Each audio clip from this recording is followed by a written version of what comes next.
মুখে দাড়ি নিয়া বড় টুপি নিয়া পট করে বলে দিচ্ছে কবরের 3টি প্রশ্ন, 3টি হলো রাজনৈতিক প্রশ্ন।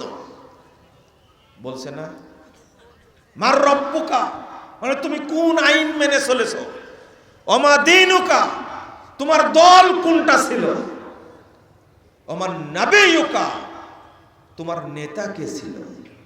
বলেন নাউজুবিল্লাহ, বলেন। এই হাদিসের ব্যাখ্যা দেওয়ার অধিকার, এইভাবে ব্যাখ্যা দেওয়ার অধিকার কারো আছে? কেন দিল এই ব্যাখ্যা? আস্তাগফিরুল্লাহ, আস্তাগফিরুল্লাহ, নাউজুবিল্লাহ। এটা ব্যাখ্যা দিতে পারো না তো তুমি? শরীয়ত কি বলেছে? তোমার কাছে ব্যাখ্যা নিতে যাব কেন?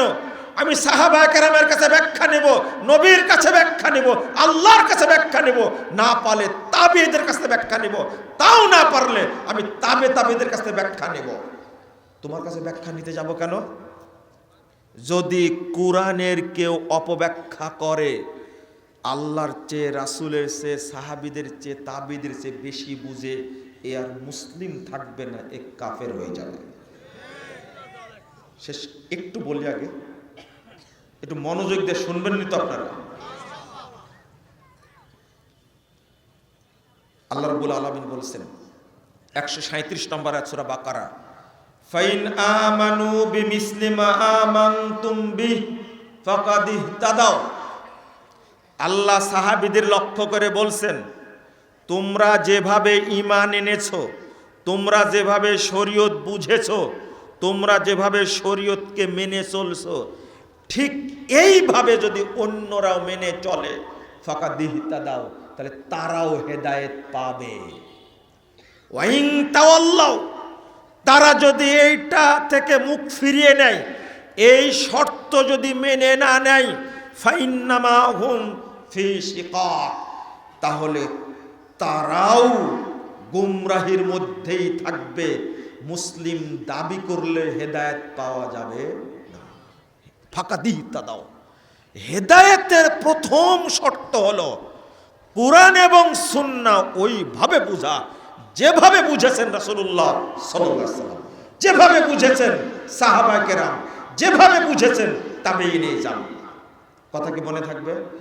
এর বাহিরে বুঝা যাবে না। 1 চামচ বেশি বুঝলেন কেন? বুঝতে গেলে সমস্যা। ইমাম তাবারী রাহিমাহুল্লাহ তিনি বলছেন, ওয়ায়াত্তাবিউ গায়রা আহলি তাসদীক ওয়ায়াসলুকু মিনহাজান গায়রা মিনহাজিহিম যালিকা হুয়াল কুফরু বিল্লাহ। যে ব্যক্তি সালাফদের পথের উল্টা চলবে এবং অনুসরণ করবে তাদের বাহিরে, যালিকা হুয়াল কুফরু বিল্লাহ, এইটা হলো আল্লাহর সাথে কুফরি। বলুন নাউজুবিল্লাহ। কঠিন কোরআনের আয়াত আমরা কিন্তু কাফের বানাই দিছি এক শ্রেণীর মানুষকে। আপনি একটা হাদিস পেশ করলেন আর নিজের মতো অর্থ করলেন, এটা চলবে না। আপনি একটা আয়াত পাঠ করলেন আর নিজের মতো বুঝলেন, এটা চলবে না। এইটা হলো বর্তমান পৃথিবীর সবচেয়ে বড় ফিতনা। সবার পক্ষেই দলিল পেশ করছে, সবার পক্ষেই দলিল দিচ্ছে কোরআন থেকে, অথচ অর্থ নিচ্ছে কি? উল্টা অর্থ নিচ্ছে, উল্টাটা। আমি উদাহরণ সহ বুঝাবো একটা জিনিস। কোন তরকারিতে লবণ লাগে না কে বলতে পারেন?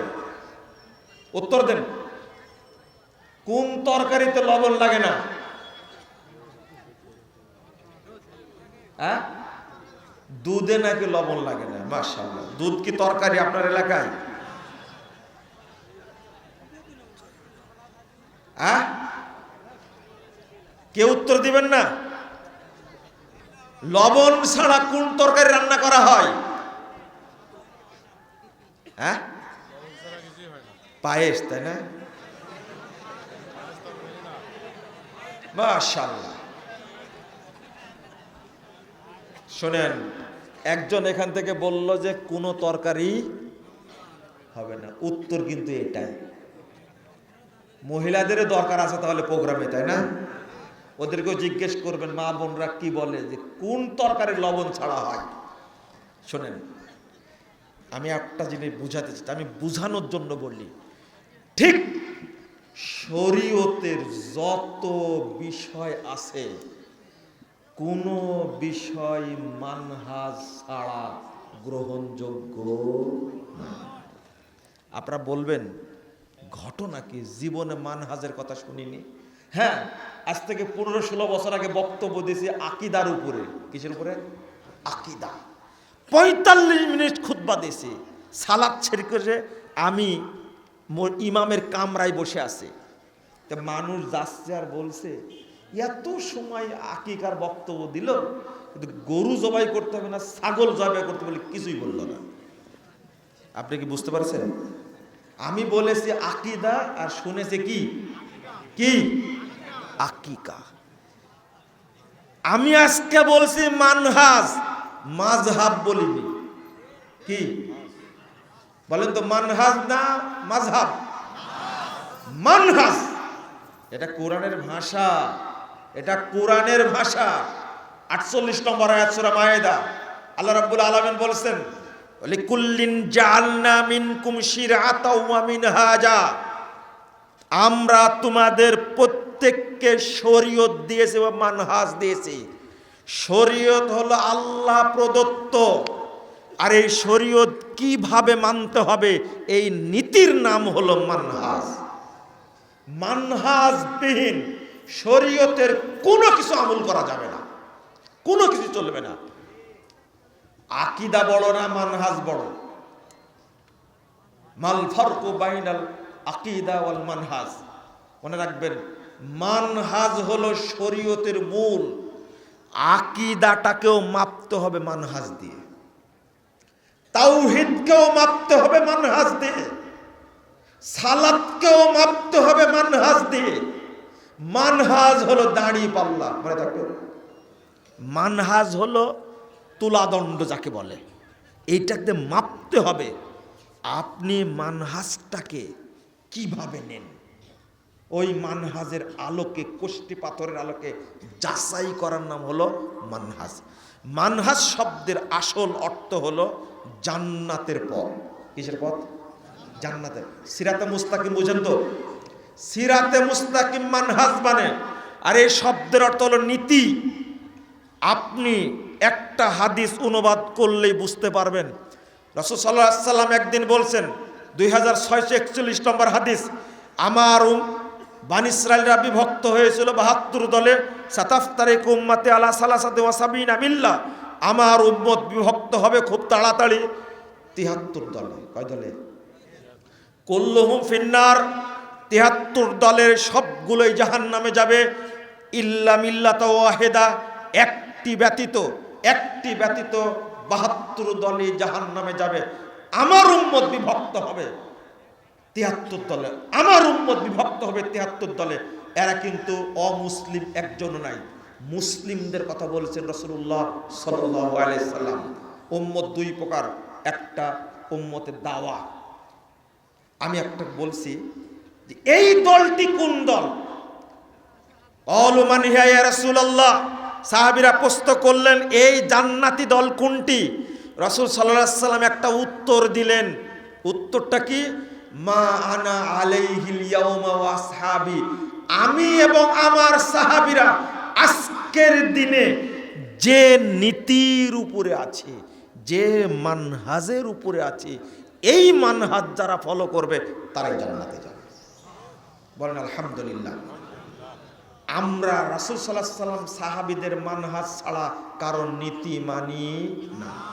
মানহাজ হলো সেই নীতি, মানে মানহাজুস সালাফ, সালাফদের নীতি। আমি একটু অনুরোধ করব আপনাদেরকে, বলেন তো ভাষাটা, মানহাজ, সালাফ, সালাফ একবারে বলবেন মানহাজুস সালাফ, আবার বলেন মানহাজুস সালাফ, সালাফদের মানহাজ। সালাফ কারা? রাসূল সাল্লাল্লাহু আলাইহি সাল্লাম, সাহাবী, তাবেঈ, এই তিন যুগের যারা সৎ বান্দা তারা কি সালাফ। এরাই হলো সালাফে সালেহিন। এদের নীতি যে মেনে চলবে তারা কোথায় যাবে? জান্নাতে যাবে। আমরা তাদের নীতি মেনে চলি, তাই না? বলুন আলহামদুলিল্লাহ। কোনো প্রমাণ নাই যে আহলুল হাদিসরা সালাফদের মানহাজকে উপেক্ষা করে কোনো কাজ করে, কোনো আমল করে, কোনো প্রমাণ নাই। কোরআন হাদিস তো কোনোদিনই আমরা বুঝবো না সালাফদের মানহাজ ছাড়া। আগে বুঝি সালাফরা কি বলেছেন। কাশ্মীরে গেছিলাম, বুঝছেন, সফরে গেছিলাম কাশ্মীরে। এক মসজিদ দেখানোর জন্য যে বাড়িতে ছিলাম সে বলল চল একটা ভালো মসজিদ দেখে আসি। তো মসজিদের নাম কি? তো বলছে হজরত বাল মসজিদ। বুঝতে পারলেন কথা? কি মসজিদ? হজরত বাল মসজিদ। বাউল না কিন্তু, বাল। বাউল পরে বলছি, একটু পরে বলছি, একটু থামি, একটু বলবো। বাউলকেই যদি না সাইজ করি আজকে তাহলে কেমনে হবে? এর 12টা বাজাতেই হবে আজকে ইনশাআল্লাহ। একটু থামেন। তো নিয়ে যখন গেল, আমি কোথাও সাইনবোর্ড পাচ্ছি না। পরে জিজ্ঞেস করলাম, আচ্ছা হযরত বাল মসজিদ বলছো কেন? তো বলছে যে নির্দিষ্ট দিনে এই মসজিদে আল্লাহর নবীর বাল প্রদর্শন করা হয়, মানে দাড়ি চুল। আমি বললাম যে ও এই চুল হয়ে গেছে বাল, আর এর আগে বসছে কি হযরত। আল্লাহ রাসূলের পশম তো, তাই কি, তাই তার আগে কি বসাইছে? বাল বসাইছে। আপনি নেটে সার্চ দেন পাবেন হযরত বাল মসজিদ। আমি দেখছি, নেটে সার্চ দিয়ে দেখছি। তো বালের আগে বসাইছে কি হযরত, বালের আগে বসাইছে হযরত। বাংলাদেশের অবস্থাটা এত খারাপ, কোরআনের আয়াত চেঞ্জ করতে করতে করতে করতে করতে ওই বাল পর্যায়ে নিয়ে আসা হয়েছে। আমার এক স্যার ফোন দিয়েছে, বলছে যে মুজাফফর আসো, এখানে আল্লাহ রাসূলের দাড়ি চুল প্রদর্শনী হবে, তুমি দেখে যেও। আমি স্যারকে সাথে সাথে উল্টা করে বললাম যে স্যার এখন আর চুল আর বালের মধ্যে থাকলে ভালো হলেন না, এখনো দরবার শরীফ খুলে বসেছে। মাধ্যমটা কি? চুল আর বাল। কেন জানেন? তখন বলছে যে শেখ এই বালি তো হলো আল্লাহর নূর, ইন্না লিল্লাহি ওয়া ইন্না ইলাইহি রাজিউন। আমি আশ্চর্য হয়ে গেছি, মানে এই চুলে আছে কার নূর? কার নূর? দলিল কি? আল্লাহু নূরুস সামাওয়াতি ওয়াল আরদ, 35 নম্বর আয়াত সূরা নূর। দেখি কে অর্থ করতে পারেন। আল্লাহ আসমান জমিনের কি? যারা বলেন মালিক। মাশাআল্লাহ, সবাই তো জানেন আল্লাহু নূরুস সামাওয়াতি ওয়াল আরদ, আল্লাহ আসমান এবং জমিন সমূহের মালিক, তাই না? বলেন নাউজুবিল্লাহ। এই তো ধরাটা খাইলেন। কে শিখাইছে এটা? আল্লাহ আসমান জমিনের মালিক, এটা কে শিখাইছে আপনাদেরকে? এর নামই হলো কোরআনের অপব্যাখ্যা। আমি দলিল দিয়ে বুঝে দেব কোন জায়গায় ভূত চেপে বসেছে। এই আয়াত হলো দলিল। সারা পৃথিবীতে যা কিছু আছে সবই আল্লাহ, সব আল্লাহ। আল্লাহর নূরে নবী পয়দা, আর নবীর নূরে সারা জাহান পয়দা। আল্লাহর নবীর দাড়ি চুল এইগুলো আল্লাহর অংশ। বলেন নাউজুবিল্লাহ। এই জন্যই তো বলছে ওহ जो मुस्ताफी आरश था खुदा होकर उतर पड़ा मदीना में मुस्तफा होकर। মুনাজাত করছে হুজুর। কি যে বলল সেটাও জানে না। যিনি আসমানে ছিলেন খোদা হয়ে, তিনি মদিনায় এসেছেন মুস্তফা হয়ে। এই আকীদা পোষণ করলে সে কি মুসলিম থাকবে? কিসে? সে কাফের। তাকে মুসলিম দাবি করার কোনো সুযোগ নেই। কিভাবে করলো তার দলিল আল্লাহু নূরুস সামাওয়াতি ওয়াল আরদ। আগে ছিল সব শরীফ, মাজার শরীফ, দরগা শরীফ, মক্কা শরীফ, মদিনা শরীফ, হাদিস শরীফ, কোরআন শরীফ। এই দেখেন আমার কাছেও আছে একটা শরীফ। আমি আপনাদের বলি, শরীফ যে কোরআনে লেখা আছে, সারা বাংলাদেশের যারা প্রকৃত মুসলিম তাদেরকে বলবো, এই শরীফ আলা কোরআন আপনারা ঘরে রাখবেন না। কোরআনুল কারিম হবে, কোরআনুল মাজিদ হবে। কথা কি বুঝতে পারলেন? 2, এরপরে নতুন ভার্সন আসলো, মুবারক, জুমা মুবারক, বলেন না? জুতা মুবারক, দান মুবারক, বলেন না? এখন নতুন ভার্সন আসছে, সব নুরানি, নুরানি মাদ্রাসা, নুরানি কোরআন শরীফ, নুরানি পাঞ্জাবি, নুরানি তসবি, নুরানি টুপি, নুরানি সুরমা, নুরানি আতর, সব নুরানি। আপনি কি বুঝতে পারছেন কেন? এটার অর্থ হলো যে আল্লাহর নূরের অংশ সব কিছু। আস্তাগফিরুল্লাহ, আস্তাগফিরুল্লাহ। আল্লাহু নূরুস সামাওয়াতি ওয়াল আরদ। সবকিছু আল্লাহর অংশ, সবকিছু আল্লাহর অংশ আমাদের উপরে চাপিয়ে দিচ্ছে। তাহলে হিন্দুয়ানি আকীদা, নাউজুবিল্লাহ, আস্তাগফিরুল্লাহ। দলিল হলো কি? কোরআন। দলিল হলো কোরআনের আয়াত, আল্লাহু নূরুস সামাওয়াতি ওয়াল আরদ। কত ভয়ঙ্কর! কোরআন দ্বারাই আল্লাহকে অপমান করছে। এই আকীদার নাম হলো সুফিবাদী আকীদা। সুফিবাদী আকীদাটা 3-4টা দর্শনের আলোকে আসছে। তারই একটা অংশ হলো লালন মতবাদ, যার নাম হলো বাউল মতবাদ। আস্তাগফিরুল্লাহ। রাম রহিম করিম কালা এক আড্ডা জগৎময়। যিনি রাম তিনি রহিম, বলেন নাউজুবিল্লাহ। যিনি করিম তিনি কালা। আস্তাগফিরুল্লাহ, আস্তাগফিরুল্লাহ। এক আড্ডা জগৎময়। তওবা, তওবা, তওবা। আর বলে যে লালনের গান না শুনলে, লালনের গান না শুনলে আমার ঘুম আসে না। এতে শুধু কাফের হলো মুরতাদ। যে লালন নবীকে অপমান করেছে, লালন বলছে এই যে রাম রহিম করিম কালা এক আড্ডা জগৎময়। কোথায় রাম আর কোথায় রহিম? এক জিনিস। রহিম কার নাম? রাম কার নাম?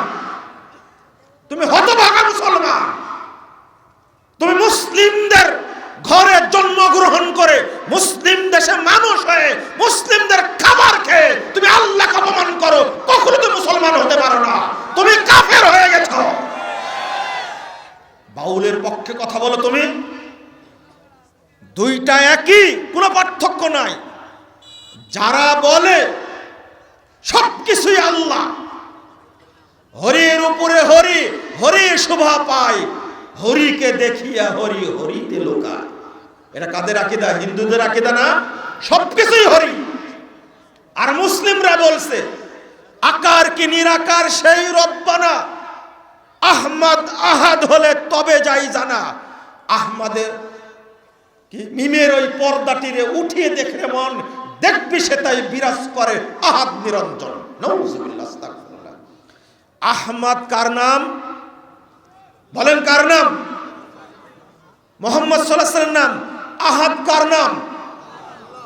আহমদের মধ্যের মিমটা বাদ দিলে কি হয়ে যায়? আহাদ হয়ে যায়। আপনি জানেন এই কবিতা কে রচনা করেছে? তুমি এইভাবে আল্লাহকে আর নবীকে এক করে দিলে, এত খারাপের খারাপ সুফিবাদ। সুফিবাদের অর্থ হলো, বলছে সুফিরা কি বলছে? বলছি যে লালন মতবাদ আসছে এই সুফিবাদ থেকে। সুফিবাদের জন্ম হয়েছে ব্রাহ্মণ্য মতবাদ থেকে, গ্রিক মতবাদ থেকে, পারসিক মতবাদ থেকে, বৌদ্ধ মতবাদ থেকে এসেছে সুফিবাদ। তারই একটা অংশ হল লালনবাদ। আর এখন আসছে কোয়ান্টাম মেথড। মহাজাতক বুখারী এই শয়তান বাংলার বুকে আবার নতুন করে সুফিবাদ তৈরি করার জন্য ষড়যন্ত্র শুরু করেছে। যত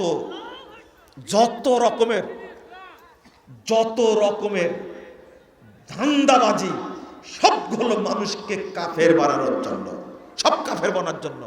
কি বলছে জানেন? আর রব্বু আব্দুন ওয়াল আব্দু রব্বুন ইয়া লাইতা শেরি মানিল মুকাল্লাফ। রবি হলেন বান্দা, বান্দাই হলেন রব। আমার বুঝে আসে না কে কার ইবাদত করবে। আহমাদুহু ওয়া ইয়াহমিদুনি ওয়া আবুদুহু ওয়া ইয়াবুদুনি। ভাষাটা দেখেন। এই জন্য আমি আল্লাহর ইবাদত করি, আল্লাহ আমার ইবাদত করে। আমি আল্লাহর প্রশংসা করি, আল্লাহ আমার প্রশংসা করে। নাউযুবিল্লাহ, আস্তাগফিরুল্লাহ। এইটা কোনো মানুষের কথা হতে পারে? এই সুফিবাদ, বাউল মতবাদ। আর দলিল নিছে কোথায় থেকে? আল্লাহু নূরুস সামাওয়াতি ওয়াল আরদ। তাহলে অর্থটা কি হবে? অরিজিনাল অর্থ কি বলা যাবে না? বলবো কি? এই দেখেন অরিজিনাল অর্থ নেই। ইবনু আব্বাস রাদিয়াল্লাহু আনহু রাইসুল মুফাসসিরিন, সাহাবীদের মধ্যে সবচেয়ে বড় প্রখ্যাত মুফাসসির ইবনু আব্বাস রাদিয়াল্লাহু আনহু, তিনি বলছেন, উবাই ইবনে কাব রাদিয়াল্লাহু আনহু বলছেন, হাসান বসরি রাহিমাহুল্লাহ বলছেন, সাহাবী তাবিরা বলছেন, আল্লাহু নূরুস সামাওয়াতি ওয়াল আরদ। এর অর্থ কি? অর্থ হলো মুযায়্যিনুস সামাওয়াতি ওয়াল বিল শামসি ওয়ান নুজুম। অর্থাৎ আল্লাহ রব্বুল আলামিন আসমানের সৌন্দর্য বৃদ্ধি করেছেন সূর্য দ্বারা, চন্দ্র দ্বারা, তারকা দ্বারা। মুযায়্যিনুস সামাওয়াত, আল্লাহ আসমানকে সুন্দর করেছেন। আরেকটা ওয়া মুযায়্যিনুল আরজ বিল আম্বিয়া ওয়াল উলামা ওয়াল মুমিনিন। আল্লাহ রাব্বুল আলামিন বুঝাতে চাচ্ছেন জমিনকে আল্লাহ সুন্দর করেছেন নবীদের দ্বারা, আলেমদের দ্বারা, মুমিনদের দ্বারা। বলুন আলহামদুলিল্লাহ। এই ব্যাকুব কোথাকার? আমি আল্লাহর কথার ব্যাখ্যা নিব নবীর কাছ থেকে, সাহাবীর কাছ থেকে। তুমি তো নিজেই ফকির, তোমার কাছে ব্যাখ্যা নিতে যাবো কেন? আপনি কি বুঝলেন এবার অর্থটা কি হলো? আল্লাহ, আলেমরা আছেন, আমি শুধু একটা কায়দা বলি, আল্লাহু নূরুস সামাওয়াতি ওয়াল আরদ। আল্লাহর পরে নূর শব্দটা এসে ইজাফত হয়েছে সামাওয়াতের দিকে, তখন আল্লাহর অর্থ, নূরের অর্থ কি হবে? তখন অটো এটা ইসমে ফাইল হয়ে যাবে, আল্লাহু মুনাব্বিরুন। এই জন্য অনুবাদ করছেন সাহাবীরা মুযায়্যিনুস সামাওয়াতি ওয়াল আরদ। মুযায়্যিন ইসমে ফাইল হয়ে গেছে তখন সাথে সাথে। এইটা যারা গ্রামার বুঝে তারা বুঝবে, কিন্তু আপনাদেরকে অর্থ শিখা দিল আসমান জমিন সময়ের মালিক। নাউযুবিল্লাহ। না না না, মালিক না। এর অর্থ হলো আল্লাহ আসমানকে সুন্দর করেছেন, জমিনকেও সুন্দর করেছেন। আসমান সুন্দর করেছেন কি দ্বারা? বলেন কি দ্বারা? সূর্য দ্বারা, চন্দ্র দ্বারা, তারকারাজি দ্বারা। জমিন সুন্দর করেছেন আল্লাহ, জমিনের মর্যাদা বাড়িয়ে দিয়েছেন নবীদের দ্বারা, আলেমদের দ্বারা, মুমিনদের দ্বারা। তাফসিরে ইবনে কাসির খুললেও তো বোঝা যায় পাঠা কোথাকার। এই জিনিসটা বোঝা যায় না এর অর্থটা কি? মূল কথা হলো, এক মুফাসসিরকে ধরেছিলাম এয়ারপোর্টে, আমাকে বলছে যে আপনারা তো ভাত মারা শুরু করলেন আমাদের। ভাত মারি না তো। পড়েন, পড়াশোনা করে কথা বলবেন তাহলে তো হয়। তো পড়তে জানলে তো বলছে যে মুফাসসির লেখেন, জেনে লেখেন যে মুফাসসির নাম। তো বলছে উপরে যা কিছু আছে ভিতরে কিছুই নাই। পড়তে জানলে তো পড়বে। সমস্যা হলো শুধু জের জবর আছে কোরআনে, আর কোথাও যে নাই। সমস্যা তো এই জায়গায়। বুঝেননি কথা? এই যে এখানে আছে শেখ ডক্টর মুখলেসুর রহমান সাহেব আছে, জিজ্ঞেস করে দেখবেন। কোরআনে আছে জের জবর, কিন্তু হাদিসের পাতায় জের জবর আছে? বুখারী নিয়ে আসেন জের জবর আছে, মুসলিম নিয়ে জের জবর আছে, তাফসিরে ইবনে কাসির, তাফসিরে জালালাইন, তাফসিরে খাজেন, তাফসিরে মাদারিকুত তানজিল, তাফসিরে তাহাবি, তাফসিরে তাবারি, তাফসিরে আপনার কি বলে কাশশাফ, তাফসিরে বাইজাবি, তাফসিরে কুরতুবি, তাফসিরে ফাতুল কাদির, যত তাফসির আছে কোথাও জের জবর আছে? কানা পড়বে কি করে তাহলে? সমস্যাটা এই জায়গায়। কোন জায়গার আয়াত কোথায় নিয়ে গেছে? এই একটা আয়াত দ্বারা সকল মানুষকে আল্লাহ বানায় দিয়েছে। নাউযুবিল্লাহ, আস্তাগফিরুল্লাহ। শোনেন, আমি একটা কথা বলতে পারিনি, আবার বলি। সুফিরা কত বদমাশের বদমাশ জানেন? ইবনুল আরাবি বলছেন, ইন্নামার রিজাল ইজা ইউজাজু জাওজাতাহু ইন্নামা ইউজাজুল হাক্কা। যখন লোকেরা, স্বামীরা যখন স্ত্রীর সাথে মিলন করে তখন মূলত আল্লাহর সাথে মিলন করে। ইবনুল আরাবির শাগরিদ নাবলুসি এই শয়তান বলছে কি জানেন? ইন্নামা ইয়ানকিহুল হাক্কা, এর অর্থ হলো আল্লাহর সাথে সরাসরি সহবাস করে, মানে ওর বউটাও আল্লাহ। বুঝছেন কথা? নিজে তো আল্লাহ, বউটাও কি আল্লাহ। সাইজ না করলে হবে না। আলেম উলামা আপনাদের অনুরোধ করছি, আপনারা গান শুনেন, প্রতিবাদ করেন না। লা মাওজুদা ইল্লাল্লাহ, লা মাকসুদা ইল্লাল্লাহ, লা মাহবুবা ইল্লাল্লাহ, কি মাফি কলবি গায়রুল্লাহ, নূর মুহাম্মদ সাল্লাল্লাহু আলাইহি ওয়াসাল্লাম। লা ইলাহা ইল্লাল্লাহর অর্থটা হলো লা মাবুদা বিহাক্কিন ইল্লাল্লাহ, আল্লাহ ছাড়া সত্য কোনো মাবুদ নেই। বলেন তো লা ইলাহার অর্থ কি? আল্লাহ ছাড়া সত্য কোনো মাবুদ নেই। লা মাবুদা বিহাক্কিন ইল্লাল্লাহ। চিন্তা করেন বাংলাদেশ অর্থ কি করছে, উপমহাদেশের সুফিরা অর্থ করেছে কি? সবগুলো শিরকি কথা, সবগুলো শিরকি কথা। মানে লা মাওজুদা ইল্লাল্লাহ, আল্লাহ ছাড়া কেউ উপস্থিত নাই। লা মাকসুদা ইল্লাল্লাহ, আল্লাহ ছাড়া কোনো উদ্দেশ্য নাই। লা মাহবুবা ইল্লাল্লাহ, আপনাদের এলাকায় কি মাহবুবা নামে কোনো মহিলা আছে? আছে? শুধু আছে, হাজার হাজার মহিলা আছে, আছে না? মাহবুবের মাহবুবা হয় কেমনে? মাহবুব বললো এটা মাবুদ শব্দের মুয়ান্নাস কখনো মাবুদাতুন হয় না, আস্তাগফিরুল্লাহ, কোনোদিনও হয় না।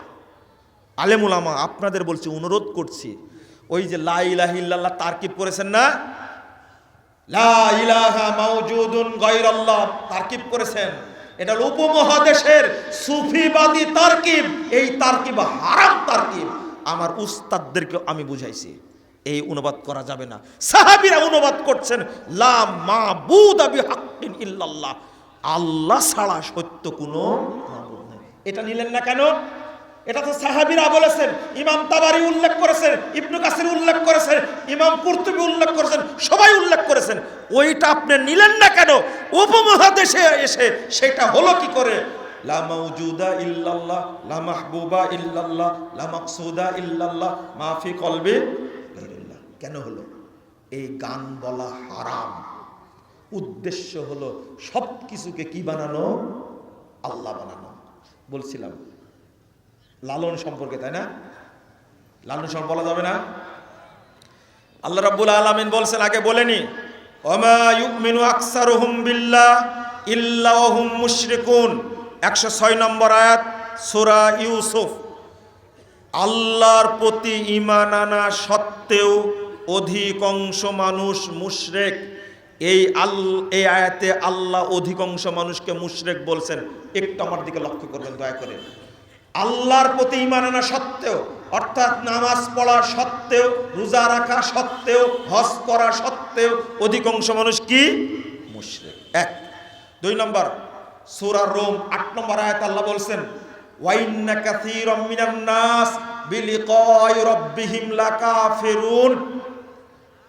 অধিকাংশ মানুষ আল্লাহর সাথে সাক্ষাৎ করবে, তারা রবকে বিশ্বাস করতো কিন্তু সাক্ষাৎ করবে কাফের হয়ে। এই আয়াতে বললেন কাফের, আগের আয়াতে বললেন কি?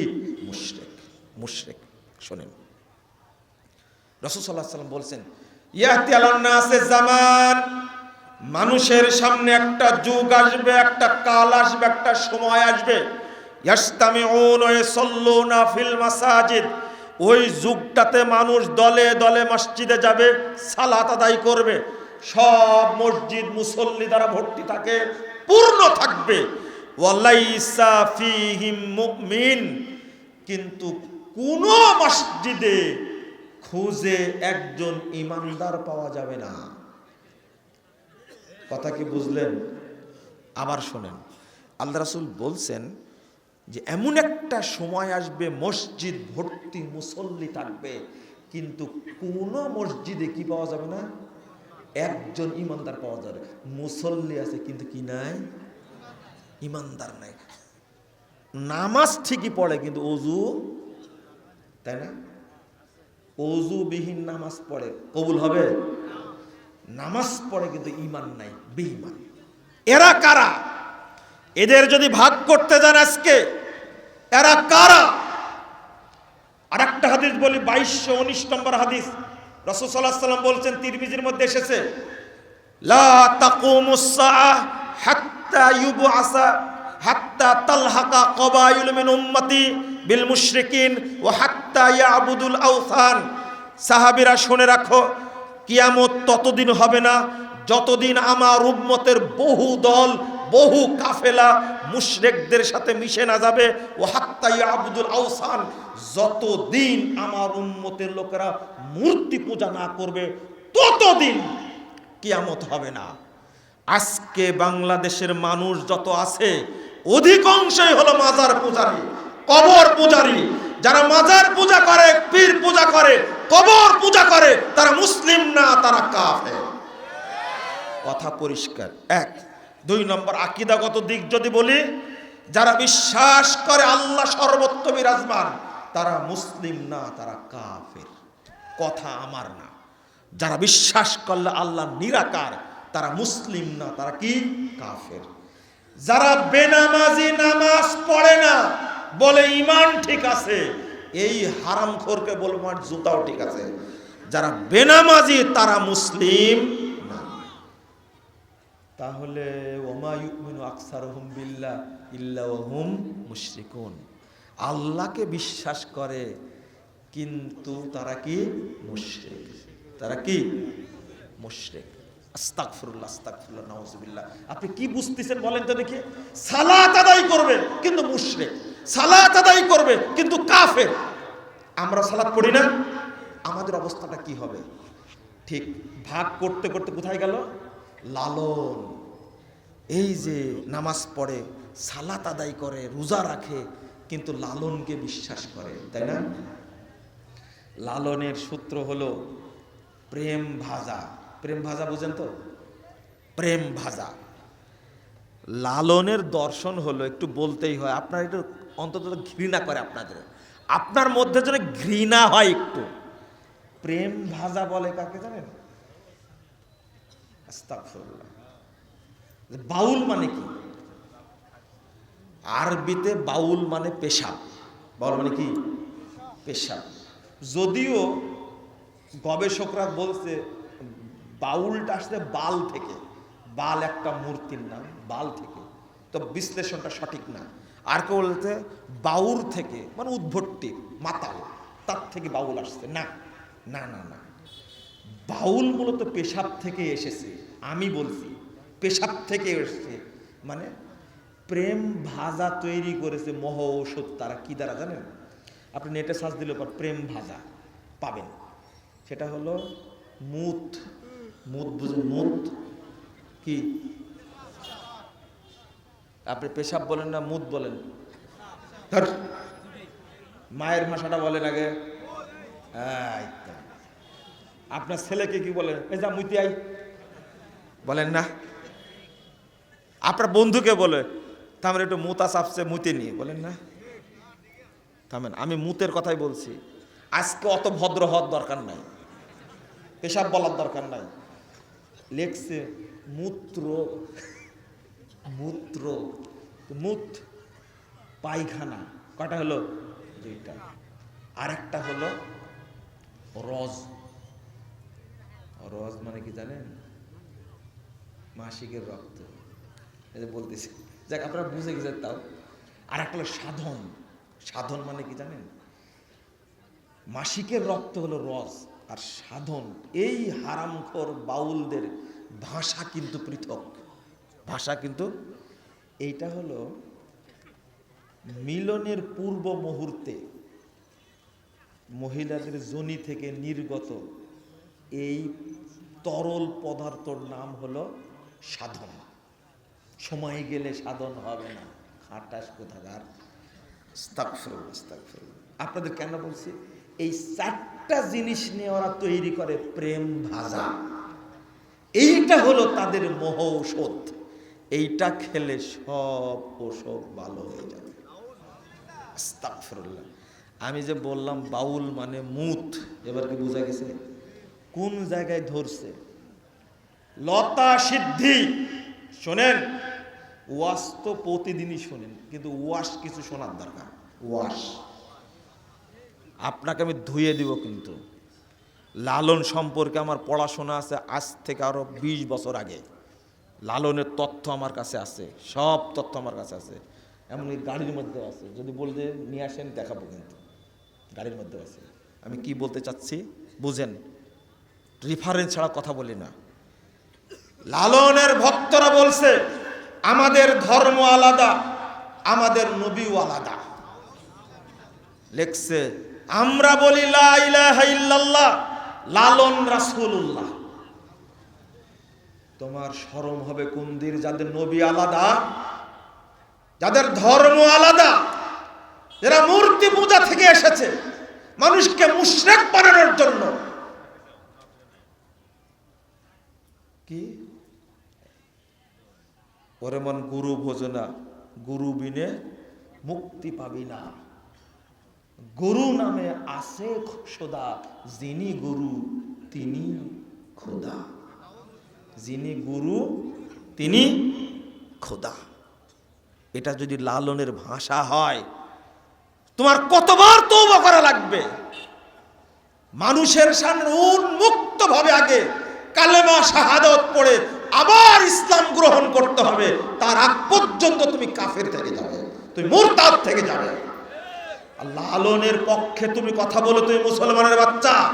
বাংলাদেশ থেকে লালন মতবাদকে নিশ্চিহ্ন করে দেওয়া উচিত।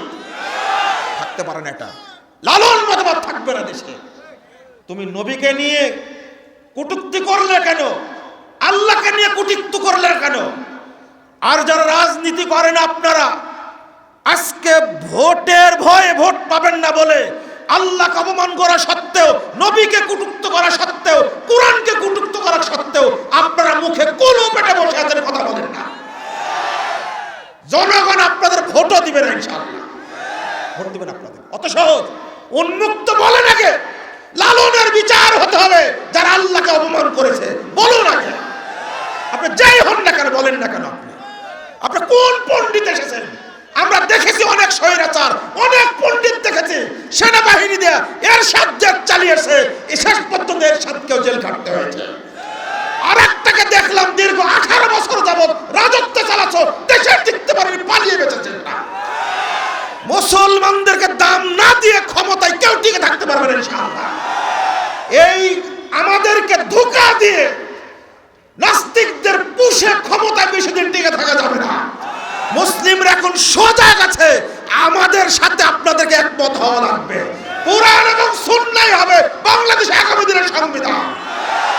মানুষের তন্ত্র মন্ত্র চলবে না, নাস্তিকরা শাসন করবে। তোমরা নবীকে মানো, তুমি ভালো বুঝলাম, কোরআন মানো বুঝলাম, কিন্তু নবীকে অপমান করা হয়, কোরআনকে অপমান করা হয়, তুমি কেন তার বিরুদ্ধে মুখ খোলো না? তুমি তো বোবা শয়তান একটা। লালন বলছে এত নোংরা কথা, লতা সিদ্ধি। ওকে বলবেন নামাজ পড়ো না কেন? নামাজ না পড়ার কারণ হলো সারা পৃথিবীতে ইবলিস নষ্ট করে দিয়েছে। এই কপাল পবিত্র ললাট আমরা কোথাও নত করতে পারি না। তবে হ্যাঁ, এক জায়গায় শয়তান কাজ করতে পারেনি, সেটা কি? লতা সিদ্ধি। লতা মানে কি জানেন? আস্তাগফিরুল্লাহ।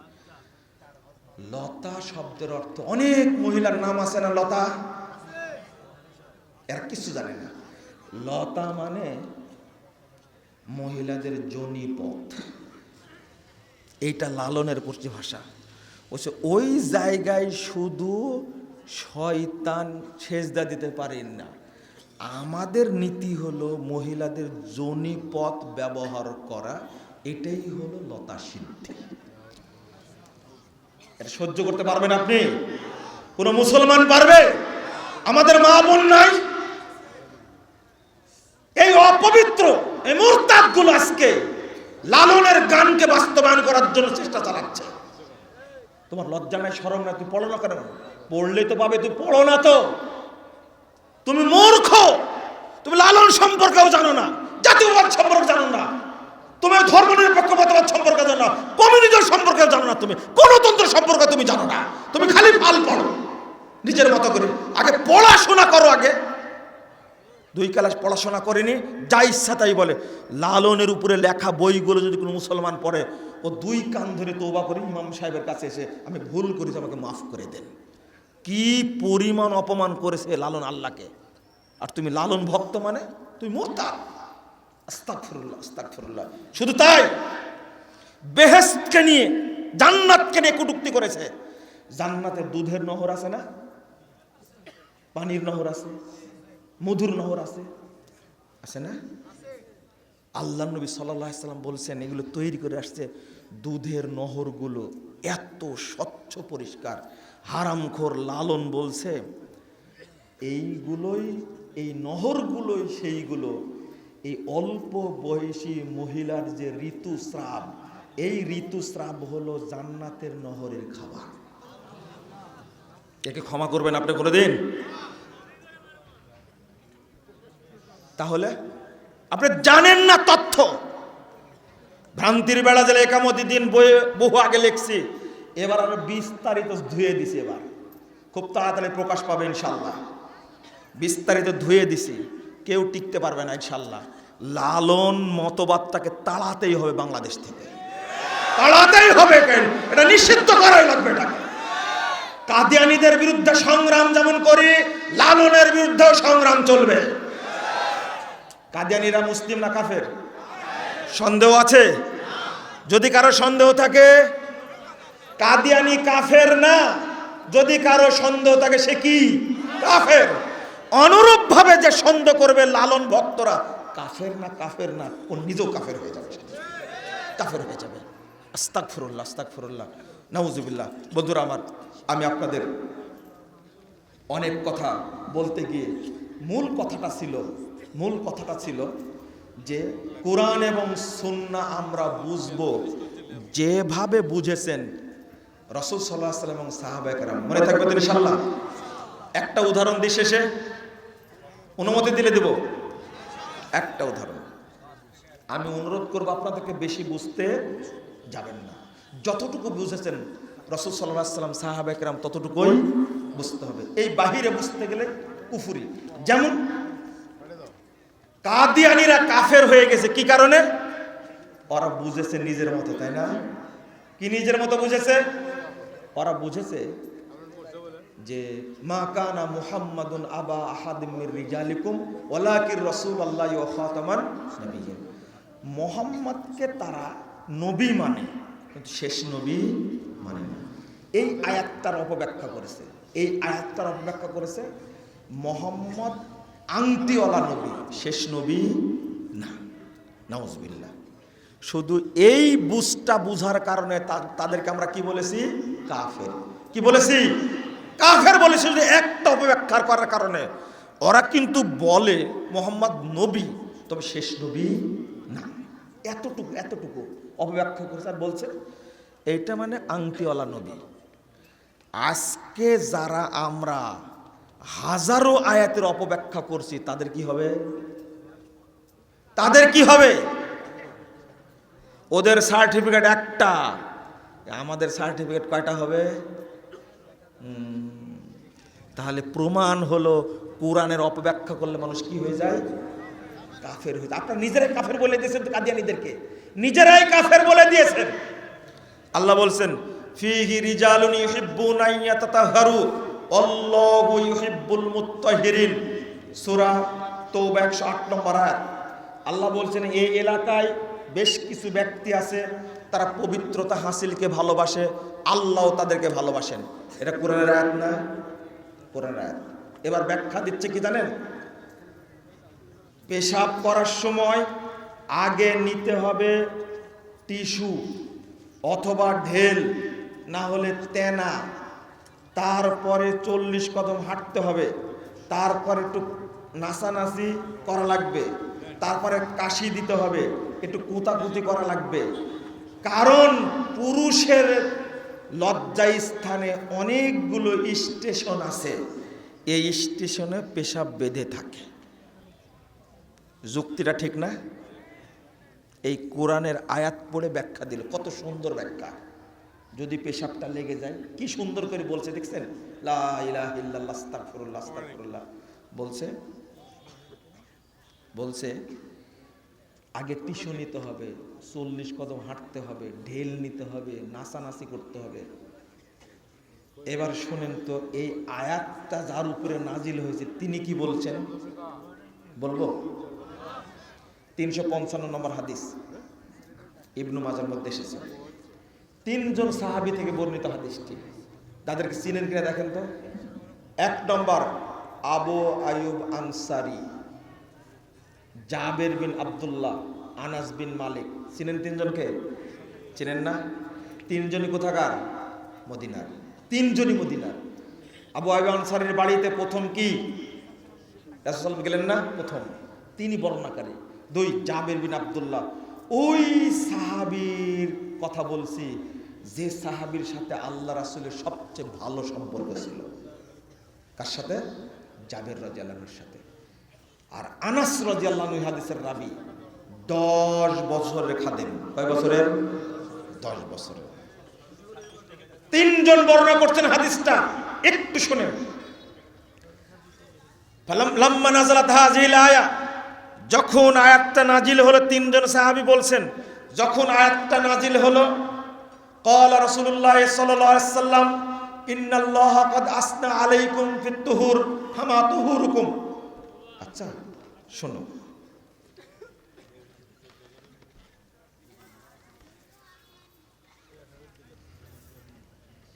কি কি যেন বলছিলাম, আব্দুল সালাম ভাই কি বললাম যেন? ও 3 জন হাদিসের রাবী, এই 3 জন বর্ণনা করছেন। সেটা হলো রাসূল সাল্লাল্লাহু আলাইহি ওয়াসাল্লাম একদিন আমাদেরকে বললেন, ইন্নাল্লাহা ক্বাদ আসনা আলাইকুম, আল্লাহ তোমাদের ব্যাপারে প্রশংসা করছেন, ফিত তুহুর, পবিত্রতার ব্যাপারে, ফামা তুহুরুকুম। আচ্ছা তোমরা বলো তো তোমরা কিভাবে পবিত্রতা হাসিল করো? তাহলে এই হাদিস প্রমাণ করে আল্লাহ রাসূল গায়েব জানতেন না। তখন আনসারীরা বলছেন, ইয়া মাশারাল আনসার বলে আল্লাহ রাসূল আহ্বান করেছিলেন। তখন আনসারীরা বলছেন, নাতাওয়াদ্দাউ লিস-সালাহ, আল্লাহ রাসূল শোনেন, আমরা সালাতের জন্য ওযু করি। এই আয়াতের শানে নজুল, এই আয়াতের শানে নজুল, আমরা সালাতের জন্য ওযু করি। 2 ওয়া নাগতাসিলু মিনাল জানাবা, স্ত্রী সহবাস করলে অপবিত্র হলে গোসল করি। ওয়া নাস্তানজি বিল মা, পানি দিয়ে ইস্তেনজা করি। শুনলেন? কয়টা কথা বললেন? পানি দিয়ে কি করি? ওযু করি, অপবিত্র হলে গোসল করি, আর পানি দিয়ে কি করি? ইস্তেনজা করি। এই শুনে বলছেন ফাহুয়া যাকা, ও এই জন্যই আল্লাহ তোমাদের প্রশংসা করেছেন। তারপরে বলছেন ফা আলাইকুমুহু, তোমরা এইভাবেই করবে। এখানে তেনা কই আছে? ঢেল কই? 40 কদম কই? কোতাকুতি কই? নাচানাচি কই? বেটা তোমার কাছে থেকে ব্যাখ্যা নিতে যাব, আমাকে রাগ আনছেন আপনারা। আমি এটা হাদিস বললাম, খুঁজেন আপনি 355 নম্বর হাদিস, ইবনে মাজাহ। আল্লাহ সনদ সহি, আল্লাহ আয়াত নাজিল করেছেন, রাসূল ব্যাখ্যা দিচ্ছেন, আর তুমি ব্যাখ্যা দিচ্ছ আরেকটা। মজার ব্যাপার হলো, এই কথাটা কেন তুললাম, যারা এত পরিশ্রম করে তারা ওযুর পরে কিন্তু পানি ছিটায়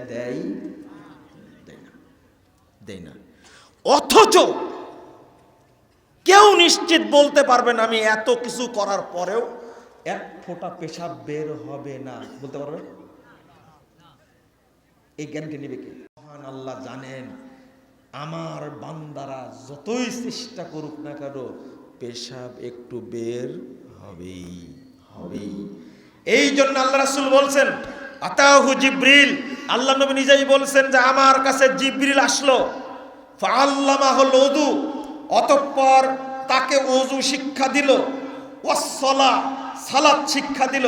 আল্লাহ রাসূল বলছেন ফালাম্মা ফারাগা মিনাল ওযু, শোনো সাহাবীরা, যখন জিবরিল ওযু শেষ করলেন, আখাদা গুরফাতাম মিন মা, অতঃপর এক চুল্লু পানি হাতে নিলেন, নেওয়ার পরে ফানাদাহা বিহা ফারজাহু, আল্লাহ রাসূল তার লজ্জা স্থান বরাবর পানি ছিটিয়ে দিলেন। আল্লাহ পাঠিয়েছেন জিবরিল আমিনকে, যাও আমার মোহাম্মদকে শিক্ষা দিয়ে আসো ওযুর পরে যেন তার লজ্জা স্থান বরাবর পানি ছিটিয়ে দেয়। আল্লাহ সেফটি দিলেন বান্দার, কিন্তু বান্দা এটা গ্রহণ করেনি, অপবিত্র হতে পারবে না। আবার শোনেন, ওযুর পরে নারী পুরুষ উভয়ে পানি ছিটিয়ে না দিলে সে পবিত্র হবে না। পবিত্র না হলে ওযু হবে না, ওযু না হলে নামাজ হবে। ক্লিয়ার?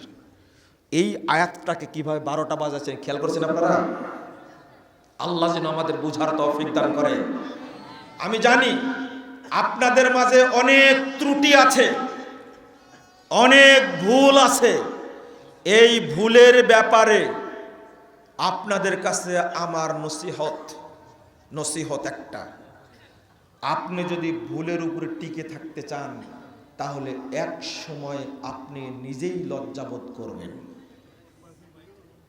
54 বছর যাবৎ বাংলাদেশে ইফতারির সময়ের সাথে 3-4 মিনিট যোগ করে ইফতার করা হয়েছে, করা হয়নি? গত রমাজানে এই 3 মিনিট এই শয়তানের লেজ সরকারিভাবে কেটে দেওয়া হয়েছে। ঠিক বললাম নাকি? বলেন, আহলে হাদিসরা আপোষ করেছে না তারাই সংশোধন হয়েছে? ইজ্জত গেছে। অথচ এই 3 মিনিটকে কেন্দ্র করে কত আহলে হাদিস মসজিদ ভেঙে দেওয়া হয়েছে, কত ইমামকে গ্রেফতার করা হয়েছে, কত মাদ্রাসার উপরে আক্রমণ করা হয়েছে, সব ইতিহাস আমাদের জানা।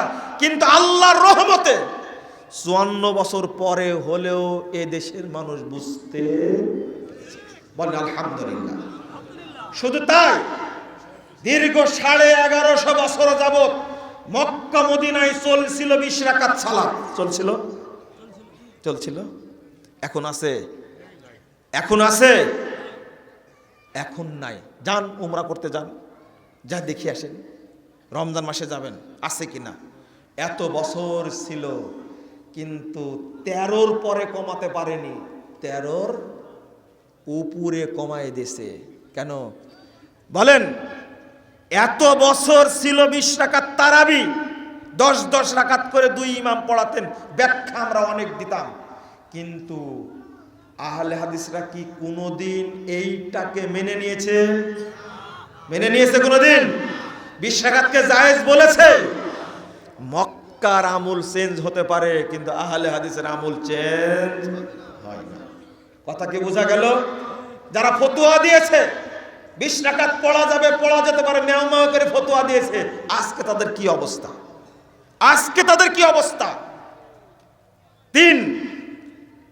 856 বছর, 656 বছর যাবত মক্কার চারিদিকে 4 মুসাল্লা ছিল না? 4 মুসাল্লা ছিল। জোহর সালাত আদায় করছে একসঙ্গে 4টা জামাত হচ্ছে, হানাফি, শাফি, মালিকি, হাম্বলি, 4 জামাত করছে। এটা আছে এখন না নাই? আবার যদি 4 মুসাল্লা শুরু হয়, আহলে হাদিসরা এটাকে জায়েজ বলবে? কোনোদিন জায়েজ বলবে না, কোনোদিনই না, প্রশ্নই আসে না। আমি আপনাদের বলছি, আল্লামা দিলওয়ার হোসেন সাঈদী রাহিমাহুল্লাহ যদি জাল হাদিসের কবল রাসূল সাল্লাল্লাহু আলাইহি ওয়াসাল্লাম সালাত বইটা পড়ে তিনি যদি সালাত চেঞ্জ করতে পারেন, একসঙ্গে সালাত আদায় করছি। আমি আর সালাউদ্দিন কাদের চৌধুরী হলেন মুক্তাদি, আর সাঈদী সাহেব কি ইমাম। আমার সামনে সালাত আদায় করছেন। যখন রফুল আয়দান করে সালাত আদায় করেন, সাঈদী সাহেব, আপনার বেশি ভালো লাগবে না আমার বেশি ভালো লাগবে? আমার বেশি ভালো লাগবে। বুকে হাত বেঁধে তার আকীদাগত অবস্থান, আল্লাহু আকবার। তো আমরা কেন ভুল সংশোধন করতে পারিনি বলেন তো দেখি? শিরোনাম না শুধু, এটা জাতি পরিবর্তনের মন্ত্র। ভুল সংশোধনে সফলতা আছে, ব্যর্থতা নেই, লজ্জারও কিছু নেই। কথাটা ক্লিয়ার, পরিষ্কার কথা। আমি আপনাদের অনুরোধ করব, কথা অনেক বলেছি, 1.5 ঘন্টা পার হয়ে গেছে। আমি আপনাদের উপস্থিতির জন্য আগেই দোয়া করেছি, আন্তরিকভাবে আপনাদের আমি অভিনন্দন জানাচ্ছি। আবার দেখা হবে ইনশাল্লাহ। তবে কর্তৃপক্ষের একটা আবেদন, আজকের এই প্রোগ্রামের জন্য আমি দোয়া পড়ে দিব, তারপর উঠবেন ইনশাল্লাহ। যারা ছাত্ররা আছে তারা যাবে ভিতরে, আছে নাকি? জানতো কেউ, কাউকে দেখছি না তো। আপনারা হাত ছেড়ে একটু দান করবেন, দান করবেন তো ইনশাল্লাহ। আমি দোয়া করব আপনাদের জন্য, যে 1 টাকা দেবে আল্লাহ যেন তাকে 1 কোটি টাকা বরকত দান করে। যারা 2 টাকা দিবে আল্লাহ যেন তাকে 2 কোটি টাকা বরকত দান করে। যারা 10 টাকা দেবে আল্লাহ যেন তাদেরকে 10 কোটি টাকা বরকত দান করে। আপনাদের লোকজন নাই? ডক্টর সাহেব একটু অসুস্থ, সভাপতি সাহেব দোয়া করেন। জি, যেতে যা অসুস্থ হয়ে গেছে। ও আল্লাহ রহম করবেন। আমি শেষে বলছি, আল্লাহ রাব্বুল আলামিন আমাদেরকে যেন কবুল করে নেন, আমিন। আল্লাহ যেন এই মাহফিলকে কবুল করে নেন, আমিন। যারা অসুস্থ আছেন আল্লাহ যেন তাদেরকে সুস্থতা দান করেন। আমি শুনলাম আজকের এই সম্মেলনের সম্মানিত সভাপতি শেখ ডক্টর মুখলিসুর রহমান, তিনিও অসুস্থ। আমি দোয়া করি আল্লাহ রাব্বুল আলামিন যেন তাকে সুস্থতা দান করেন, আমিন। এছাড়া আমরা যারা অসুস্থ আছি, বিপদে আছি, আল্লাহ রাব্বুল আলামিন যেন আমাদের সকলকে সুস্থতা দান করেন, বিপদ যেন দূর করেন, আমিন। যারা মারা গেছেন রব্বুল আলামিন যেন আমাদের সকলকে